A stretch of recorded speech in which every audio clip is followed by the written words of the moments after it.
इसी ध्यान का स्थिति, निर्विचारिता स्थिति पर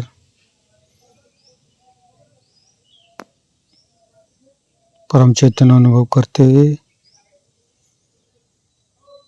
परम पूज्य श्री माता जी आज का ध्यान करा के आपने जो हमको परम चैतन्यित की है, इसके लिए मैं आपको कटी कटी नमन। कुंडली उठाकर बंधन लेंगे।